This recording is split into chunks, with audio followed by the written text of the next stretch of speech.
Good afternoon, everyone. I am very excited to be hosting this webinar titled Business to Business Sales today, what's working and what doesn't work.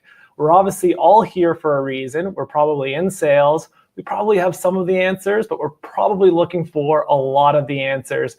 How to book a meeting faster, how to close a sale faster, how to answer to your manager that's always asking for your pipeline or your funnel review. So to introduce myself, my name is Dave Borden. I'm the Director of Digital Events here at Arcaden. And as most of you are probably here to learn about sales and not Arcaden, I'll tell you a little bit about Arcaden. We're a cloud communication service provider, and we specialize in digital events like webinars, like the slick solution that we're using here today to help marketers and salespeople better do webinars, better engage their participants, their prospects, which in turn leads to better qualified leads. So we're hosting this webinar today, and I'm very excited to introduce to you our speaker, famously known for his podcast, Business to Business Revenue Leadership Show, and my favorite, which I was introduced to probably about 6 years ago when I first started getting into podcasts, The Brutal Truth About Sales and Selling. I love that podcast because of the short length and because there's no fluff. It's short, it's quick. The questions that you're looking for are answered, and there's no fluff that you get in other sales podcasts that you listen to. Our guest speaker is also the author of the Sales Maverick, Simplifying the Complex Sale. He has over 100,000 followers on Twitter and known for his walk and talk videos on LinkedIn. Ladies and gentlemen, Brian Burns. Hey, Brian. Thanks, Dave. How you doing today? Thanks for having me. As I was writing out that introduction, I'm like, man, it's such a long introduction. Where am I going to mess up? But there's so many great things that you have done and great things that you continue to do. And I really appreciate you being on this webcast. Thank you. Yeah, hopefully it'll be a lot of fun. People get a lot out of it and hopefully help them make money. Sounds good. Well, we'll get started. Obviously, I mean, when you look at how the sales cycles start, we need to book a meeting. And we always hear that it takes a lot of cadences. It takes 10 touches of a prospect to actually get them to listen to you and to say yes to a meeting. And there's that debate about quantity versus quality and how you should go about engaging your prospect to say yes to a meeting. What are your thoughts on cadences and quality or quantity of those cadences?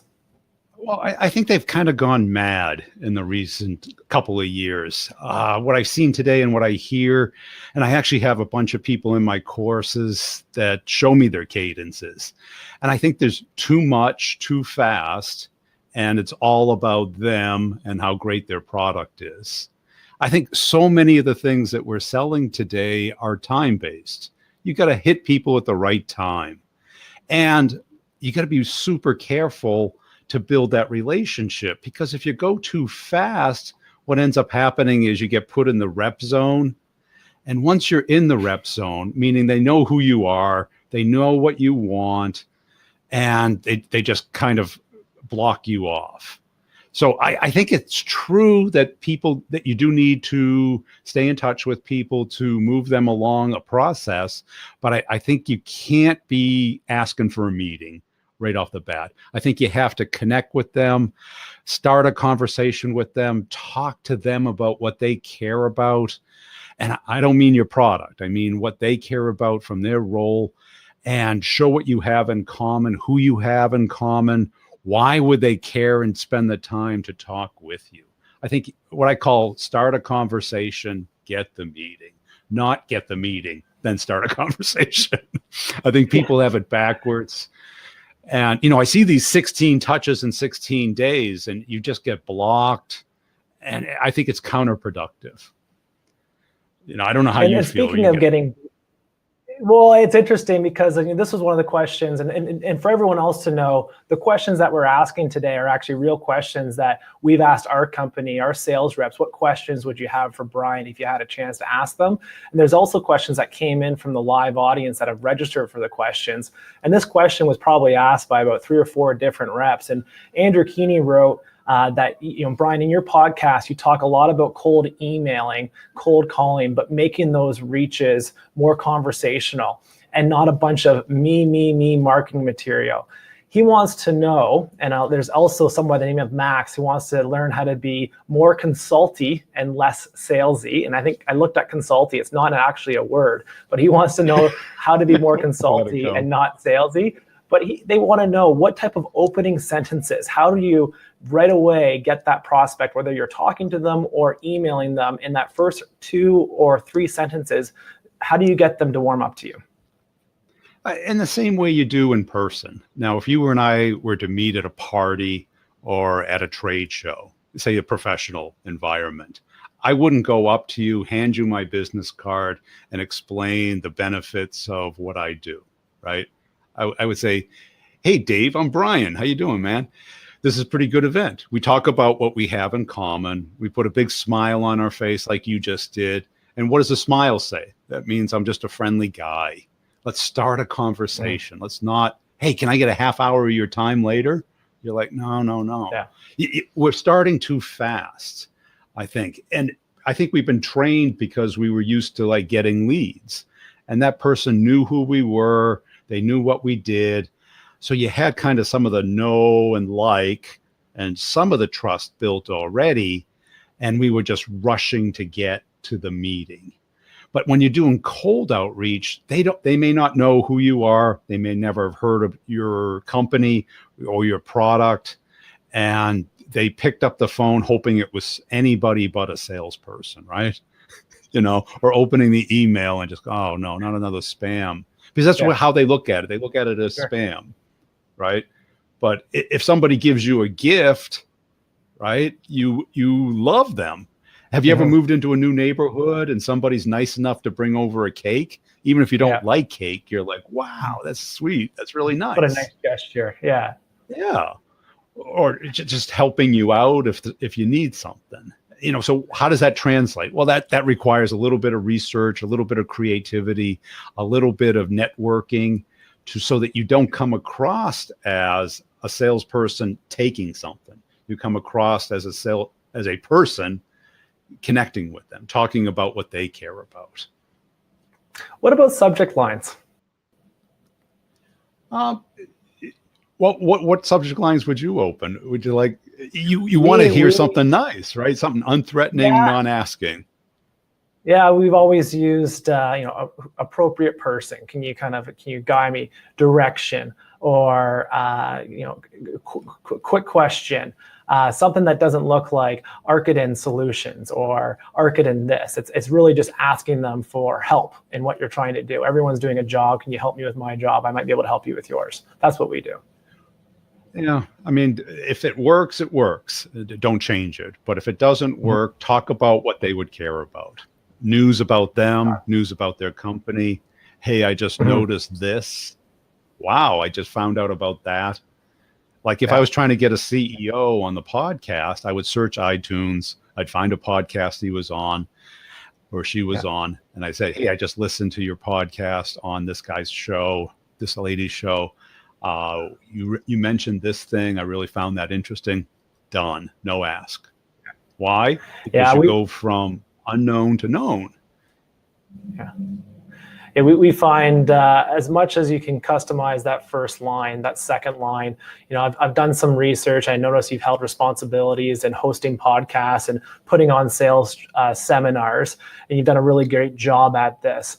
I'm interested in speaking and in kind of leading into what you actually want to talk to them about and what they would get out of that conversation. And to Andrew's point here, stay away from the me, what we do, Arcadin this, Arcadin that. We work with big shiny logos. Stay away from all that. Show that you're sincere. And we always say, be a dude before a salesperson. Just be that person that's having a beer at the bar, talking to someone about how you really add value to those companies.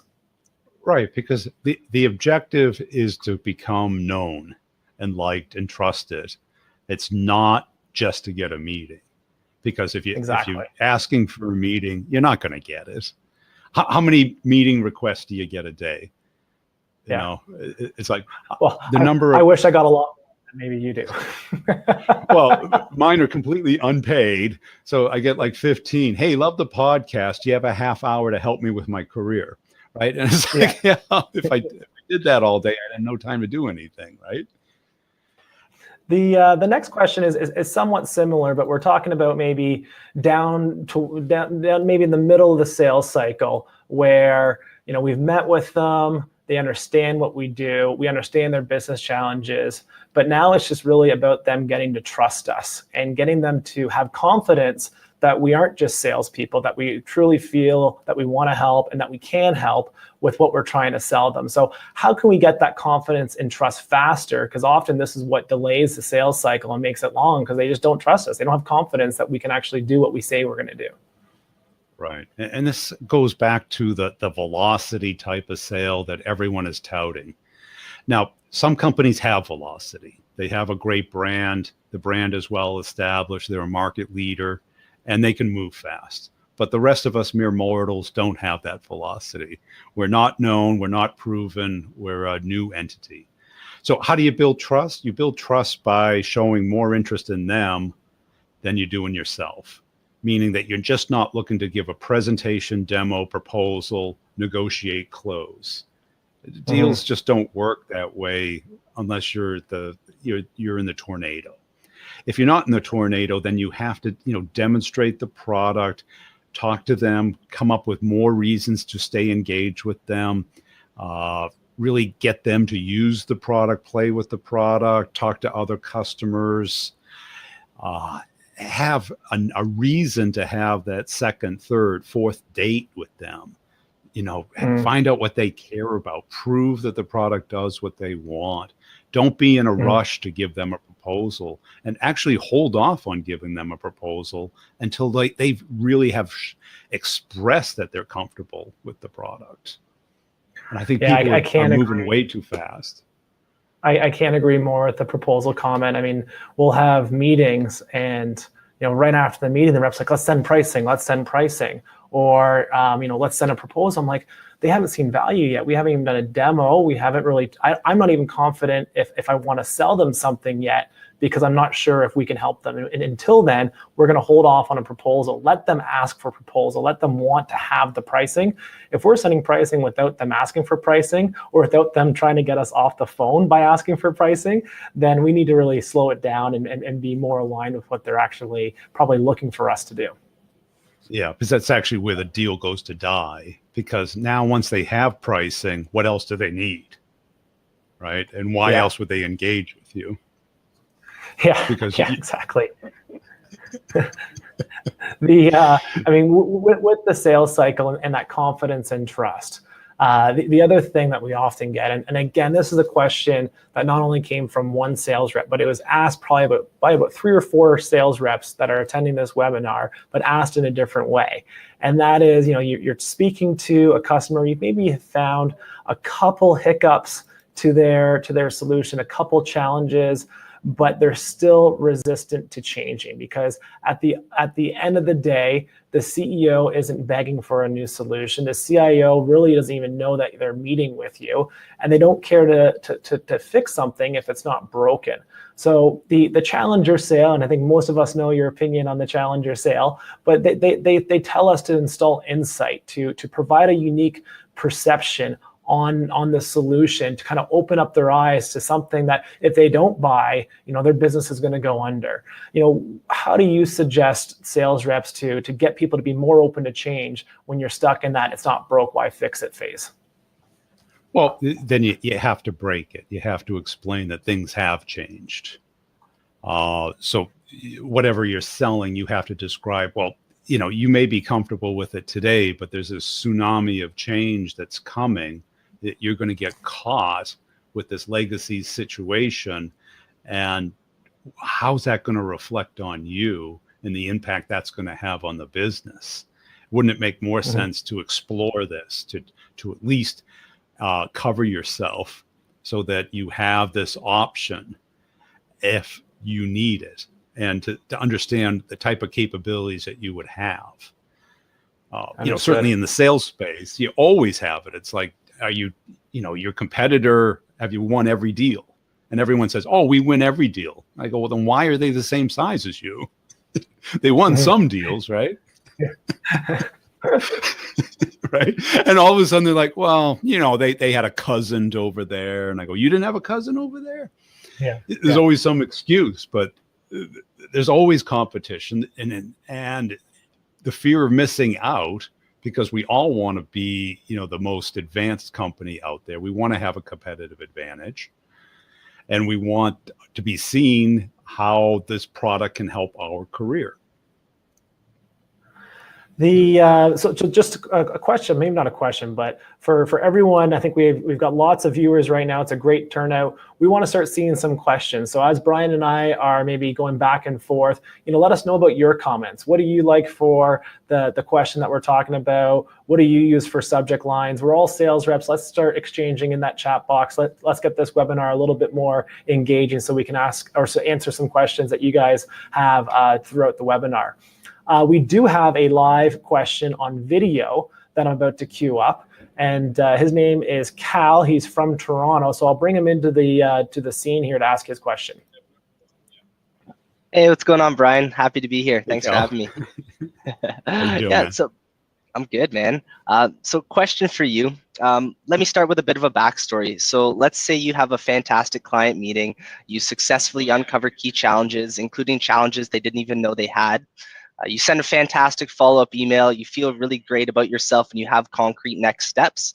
However, when you look to reconnect with them down the road, when the opportunity is more applicable to their timeline, oftentimes I find the client tends to forget about the value that you initially uncovered, and they tend to defer to that price. So do you have any advice on how to rehash that excitement that they had on that initial call, rather than just compare costs between vendors? Yeah, first, never give price. Okay, so that way you have something that you can hold back. Second, that next step should have a timeline. If there's no timeline, there's no next step. It's just a check-in. And what happens is the momentum is lost.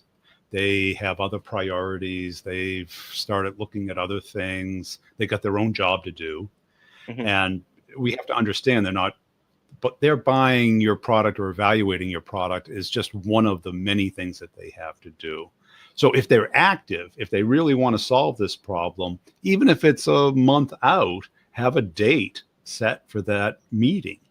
And when you leave, get that on the calendar, follow up with a summary email, just saying, hey, this is my interpretation of how things went. I'd love to hear any corrections or edits to this. We're going to regroup in 4 weeks, 3 weeks, whatever it is, at 1 o'clock.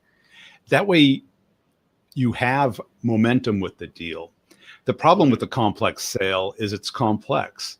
And all of a sudden you leave and people just go back to their normal lives. And that doesn't include you most of the time. So you have to keep that momentum going, keep having that next meeting set. If you don't have that, then you just were educating them. And so what happens when you have that next meeting set? So you end your first meeting, you successfully schedule that next meeting, which is in about 1 month or a month and a half. And then when you get on that meeting, they tend to forget about that value that you uncovered. So is there a way that you can get them excited as they were on that first meeting? You got to kind of summarize what you did before, talk about another client, where they were, how to get them refocused on what they're going to get as an outcome of buying your product, instead of the cost of implementing it or all the hurdles that they're going to have to do to get it through the system. Yeah, just get them focused on what you want them to focus on. Gotcha. Brian, you had mentioned, and it's there's some irony here, because before you mentioned it, we had a question come in from Laura saying our sales reps, and Laura, I imagine, as a manager, our sales reps are stuck on selling price. We want them to sell on value and benefits. How do you get reps away from the price conversation? And then you went ahead and said, don't sell on price. Julian had just provided a comment saying, just be vague on price, maybe like give a big range of a price that they don't really know. But you say don't provide price, but when they're asking for a price, how do you get around it? How do you say, I'm not ready to provide pricing yet? Or is that what you do? You say, well, price, I don't know how to give you a price until I understand what you want to do, when you want to do it, how you want to do it, right? I mean, if the pricing's on the website, they have it. If it's something that's enterprise, you got to say, well, let's sit down and talk about what you'd like to do, when you'd like to do, how you'd like to do it. And then I'd get you a proposal and we'll work it through. Now, price usually comes up because they don't know what to talk about. And let's face it, if you give price to people who have no budget, it's just a waste of time. It's like the 16-year-old going in to look at a Porsche, right? They love that Porsche, right? Mm-hmm. And they really don't care about the price, or they might ask for it, but they can't afford it. Yeah. Until you're talking to somebody who can afford it, or who has the political and economic means to get the deal done, don't even talk about it. And certainly don't give it to them in writing. No, and I get I'm a big component of not providing price, and when we do, I can almost basically just take it out of the funnel. Especially because our solutions, I mean, this webinar solution that we're using today, it's expensive. It's not the same price as WebEx or GoToWebinar that other companies use. It's an expensive solution. We often will price ourselves out of the deal, providing sticker shock if we price too early. But on the topic of sales managers, and I'm sure Laura is a sales manager, how do we have reps come back from a face-to-face meeting, or they'll hang up a phone call that they had and they had a great meeting and they're just high-fiving and they're like, Dave, I just had the best meeting. Put it in the funnel for this month. It's going to sign. We've met with the VP. They're ready to go. And then 3 months later, it's still in the funnel. So after that first meeting, how can we help the rep understand that it may not be as good as they think, that it's not going to be the deal that breaks their year? How can we level set with the rep and really ask the questions to make them realize it maybe wasn't that good of a meeting? Well, they have to understand how a complex sale works. It's like that first meeting very rarely goes bad, right? Because if they've done enough due diligence to know that they are interested in what you do, and most of us are pretty good at presenting it and demoing it, and there's no risk on their part. All the risk is on our part. So that meeting always goes good. They don't have to do anything, right? They just got entertained for a half hour or an hour looking at a cool new technology or whatever it is. Yeah. And the big mistake everybody makes is they go back to the office, they type in a quote that expires at the end of the month or the end of the quarter, and they maybe put 5 points on if discount, and they email it off and they think they're going to get an order. But there's been no technical due diligence. There's no business justification. There's no ROI. They haven't talked to anybody who has any authority to actually issue or sign a purchase request, or anybody who understands the impact it's going to have on the organization. And people just check the box, enter it in the CRM at 90% for this quarter, and go on to the next deal. And then 2 weeks before the end of the quarter, they call in and they go, hey, I'm just checking on that quote. It's about to expire in 2 weeks. Is it in procurement? They go, no, I haven't opened it yet. And you're like, uh-oh. It happens all the time.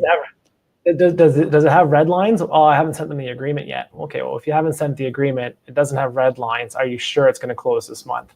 And I think it's just realistically setting expectations with the rep on what really is a 90% close for the 30-day funnel and what isn't. And that comes with experience. So the next question, and this is, I mean, this sometimes may help getting a 30-day close, but it's how do, often we meet with low-level contacts. I mean, we would love to say we meet with the CIOs and VPs, and we know we're supposed to meet with the VPs and the CIOs, but when someone says, yes, I'll meet with you after hearing no 50 times in a row, you're going to take that meeting. So we take the meeting with a low-level contact. They've given us some great information. They've caused us to be excited, like I've just described, that we have a great opportunity, but it doesn't go anywhere because we're not meeting with the VPs and CIOs. So how do we get higher? How do we go around that low-level contact without upsetting them, without ruining the deal completely because you decided to go around them and to their boss's boss to try to get higher? It's real simple. You start immediately as soon as you're targeting an account, but you don't pitch them. The problem is everybody goes and they pitch them, and then they ask for time, or they go, my CEO will be in town next week and wants to meet with you. They don't want to meet with you. But if you tell them, what's going on, hey, somebody at your company is showing interest in this space. I just wanted to say hi. Looks like you guys are doing really well. Just want to put a name with a face. Here's my LinkedIn thing. Love to connect. Boom. Done. And what you want is that path to be paved before you need it, all the way throughout the organization. Each person, from finance to legal to maybe not procurement, but to the executives. On LinkedIn, you can probably see who their manager is. And a lot of people get really cautious. I got to stick with Joe. Joe's my buddy. He's going to get it done, but Joe doesn't get it done. And all of a sudden it's the end of the quarter and he goes, well, I gave it to my manager and he's looking at it and he won't tell you who it is. You've got to not give them what they want until you get what you wanted.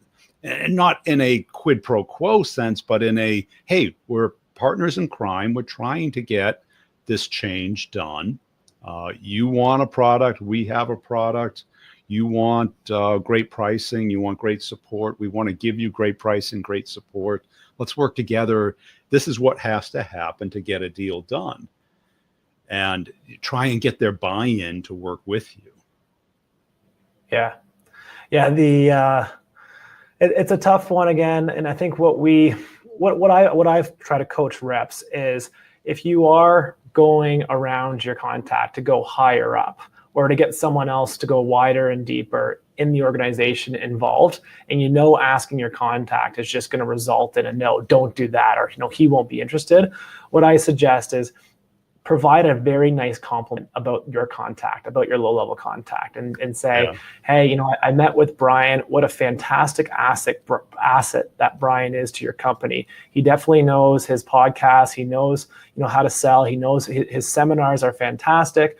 And I really appreciated working with him. Maybe not that long, but if you're complimenting Brian and that email happens to get back to Brian, is Brian really going to be upset with you that you just went 2 levels above his boss and tooted his horn, and then now you have another level involved in the conversation? So I feel that has worked, and it really hasn't come back to bite us. But when we reach out to a VP and say, hey, we met with so-and-so, and we understand that you have an issue here, and that gets back to our contact, it's done. They're not going to be too happy with that.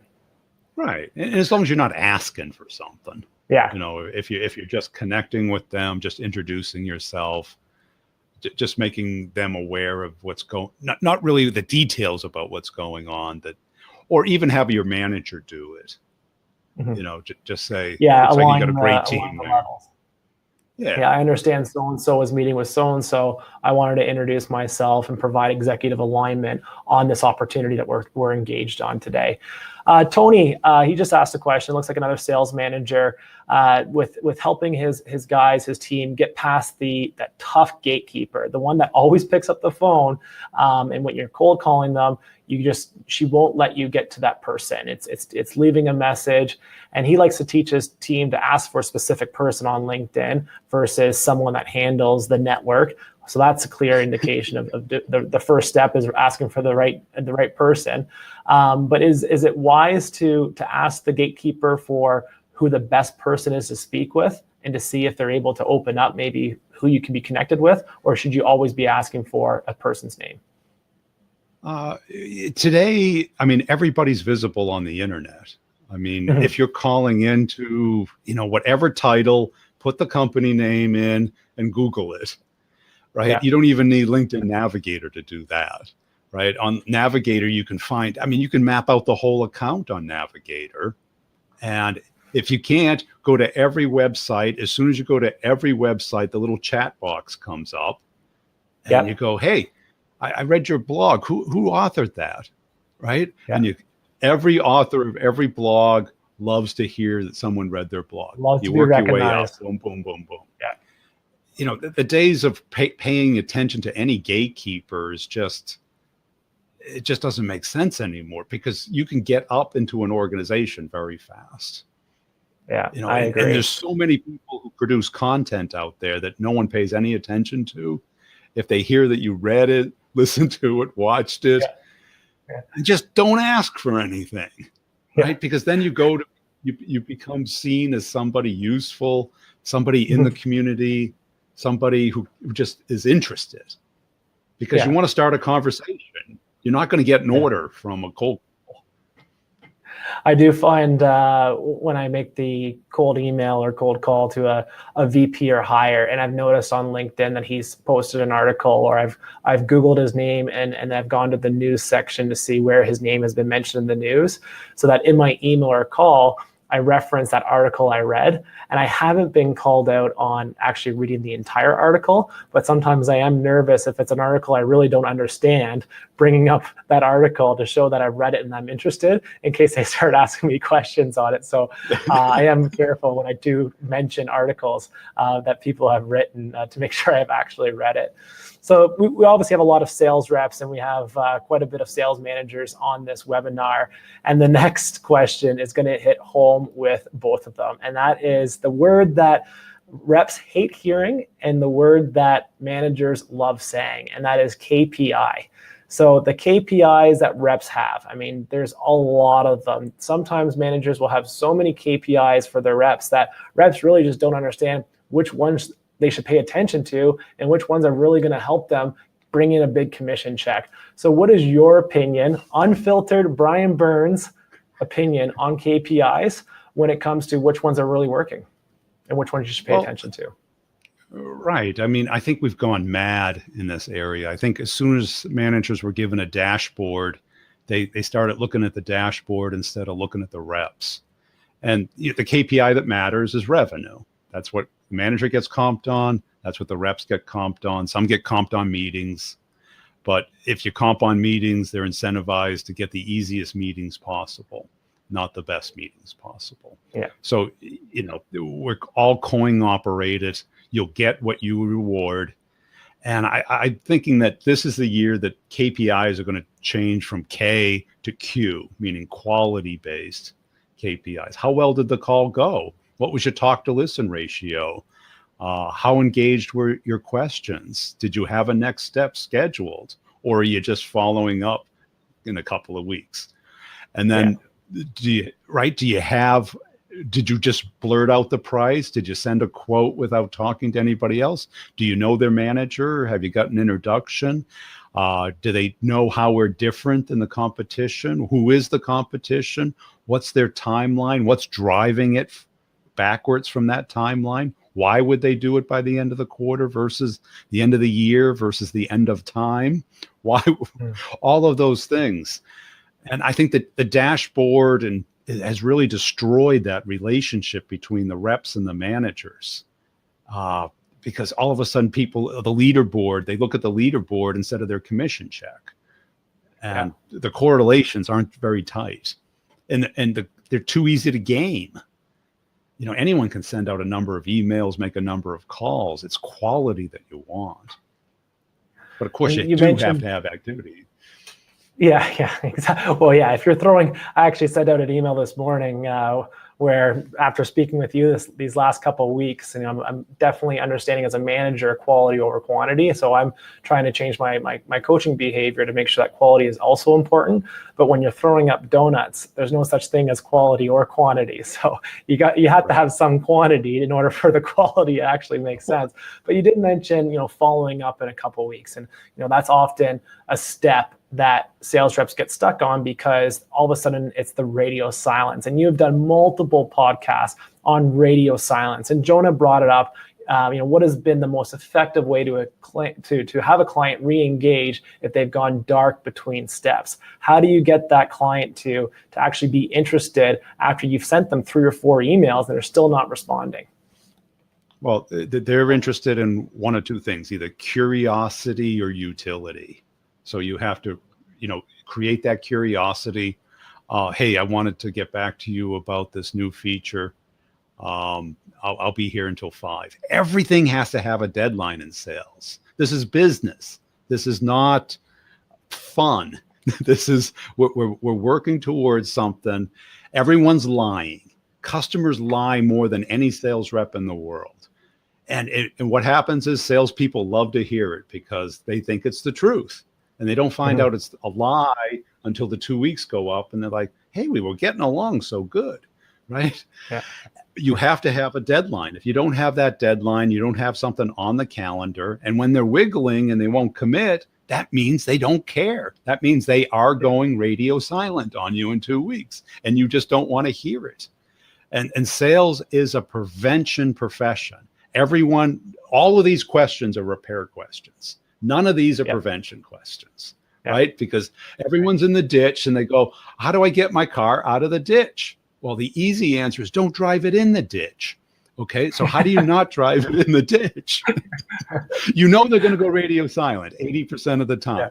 Okay, why don't 100% of the time you get the next meeting on the calendar with a date and a time? And if they don't commit to that, that means they're not going to show up and they're going to go radio silent on you in 2 weeks unless they want something. So either create something that they want or have it on the calendar.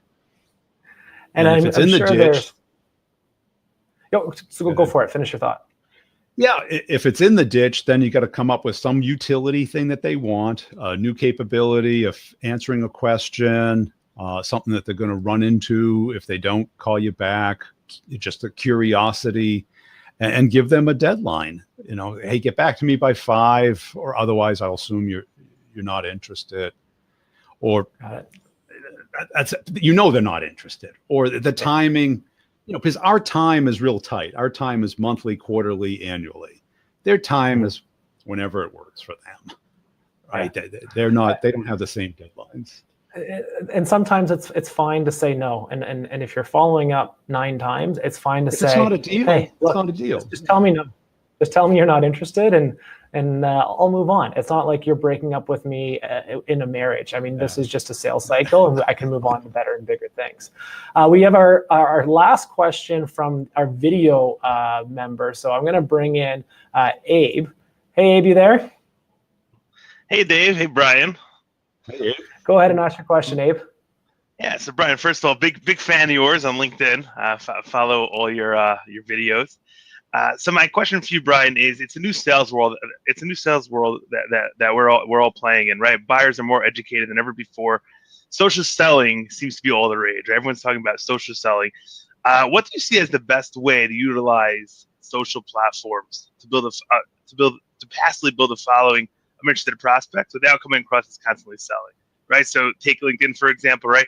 How do you build your personal brand on that platform without being the guy that just spams people? Hey, want to talk to you about X, Y, Z? Well, I mean, you can very quickly sort on your target market, take your total addressable target market, prioritize them. They're sharing content. At least their marketing people are, whether it's Twitter or LinkedIn. It's all free. Since they're sharing it, someone wrote it. Someone's name is on it, and that person probably gets near 0 comments, feedback, or anything. And they're usually the easiest person to get in. And they may not be an employee, they may be a contractor. As far as your personal brand, you should be, if you don't want to produce content, which most people don't have time to, just curate, share other people's, share your prospects' content, comment on it, show evidence that you read it. Ask a question and engage them in answering that question so that they now know who you are. They start to like you, and don't pitch anything. Don't send those emails asking for time, telling everybody about what you do. They don't care. They don't care what you do yet, right? It's a great what I call 24/7, 365 trade show. And it's all there. And if you're smart at doing it, it's amazing. Okay. The youngest billionaire in the world makes her living pouting on Instagram every day. Okay. She made the cover of Fortune magazine at 20 years old. Okay. And you can say it's a family and everything, but it's like now she's the richest one. Yeah. And this is the most powerful tool that we've ever had. I mean, think about what it used to be when you had to go door to door as a salesperson. Then the phone comes out and all of a sudden you can call people, right? Then too many people call. Then email comes out. I can email everybody. And then that's kind of burned.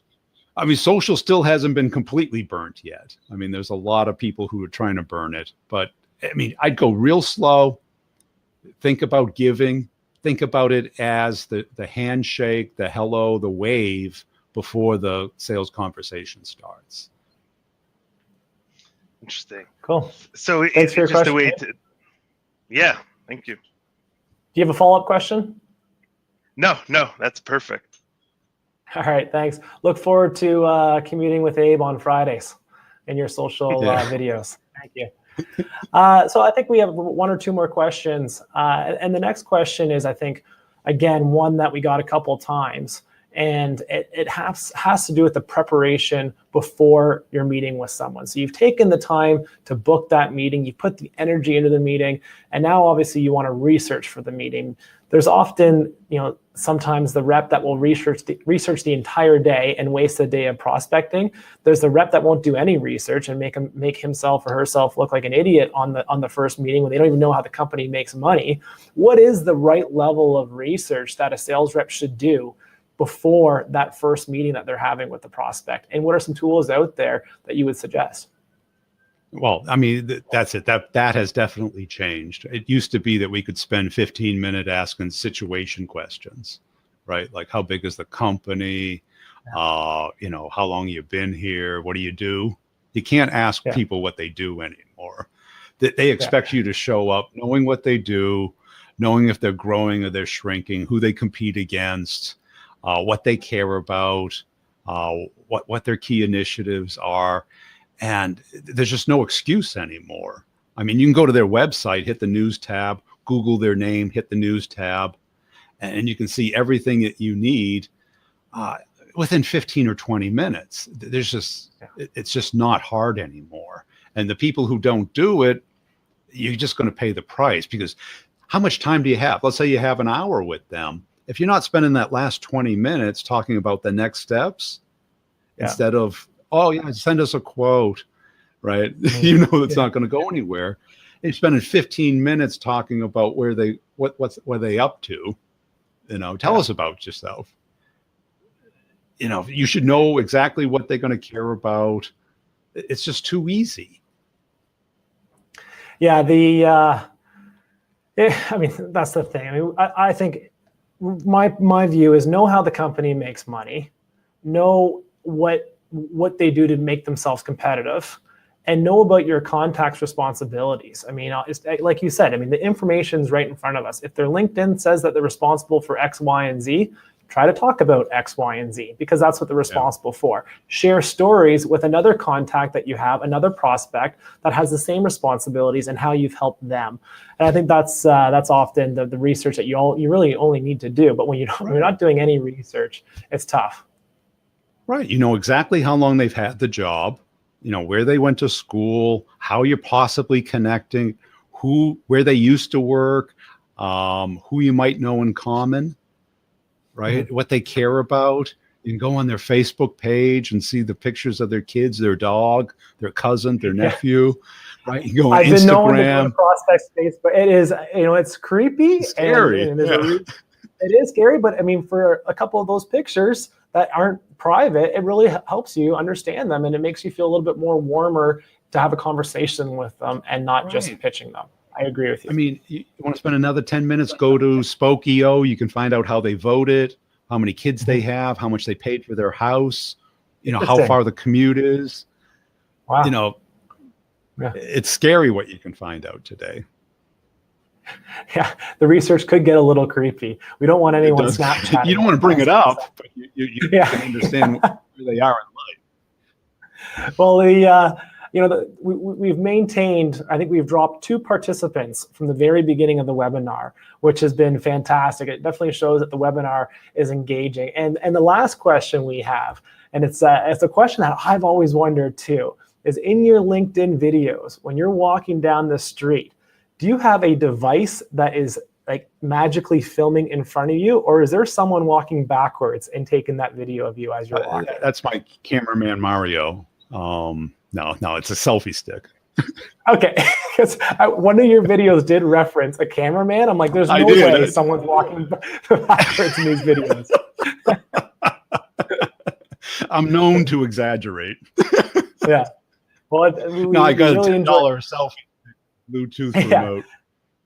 Beautiful. Well, again, we enjoy the videos. We enjoy the content. We're a big fan of yours. We really appreciate this time. And we'll welcome you back maybe sometime in the fall where we can maybe talk about marketing and how marketers can be doing a better job at generating leads for us sales reps, making our job easy so we don't have to have webinars like this. Thank you so much for your time, Brian. Great. It's been great being here. Thank you, David. All right. Take care. Thanks, everyone, for joining.